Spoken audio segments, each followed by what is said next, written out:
Ayan guys, ganito lang kasimple ang buhay namin. Ako syempre yung tagaluto dito sa amin at saka tagaligpit. Syempre halos lahat na trabaho ginagawa ko.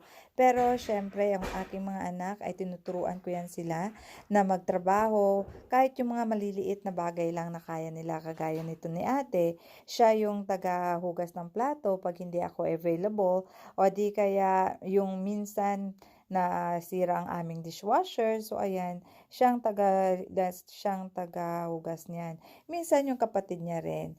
Eto nga ang aming super papa, hindi siya, syempre baby namin siya dahil siya ngay merong sakit sa kalaman po ninyo. So ayan, si ate mas marami siyang trabaho dahil siya nga ang nakakatandang kapatid.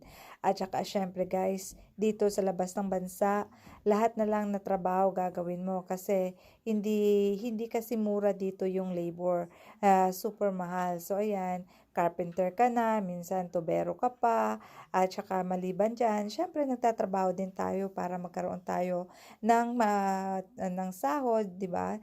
Na pwede nating gagastusin sa ating pang-araw-araw para hindi naman mabigat yung buhay kung iisa lang naman ang merong kita. Ganyan dapat. At syempre, ilalagay natin sa ating isip habang tayo ay kumikita, kailangan tayo ay mag-impok at mag-invest. So, ayan guys, etong aking mga anak, yan sila ang aking mga katuwang sa buhay. Lagi-lagi yan sila tumutulong sa akin. At syempre, pinapamulat ko sa kanila ang totoong buhay na hindi lang ganyan kasimple yung buhay. Kailangan marunong ka yung strategy mo. Kaya yan, maliliit pa mga yan, tinuturuan ko na sila kung paano mag-save at mag-invest po para isang araw pag adult na sila, kayang-kaya na nila mamuhay kahit wala ako sa tabi nila. O, at alam na nila kung anong strategy ang dapat nilang gawin para maging mas malago ang kanilang kita at saka syempre mas marami pa silang magagawa kung sila ay marami nang ininvest o 'di ba sa kanilang murang edad.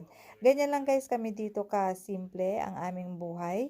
Tinuruan ko ang aking mga anak kung paano mamuhay ng simple kahit alam nila na kaya naman nila na maging tamad-tamaran pero yung mga taong tamad ay wala pong success yan sa buhay.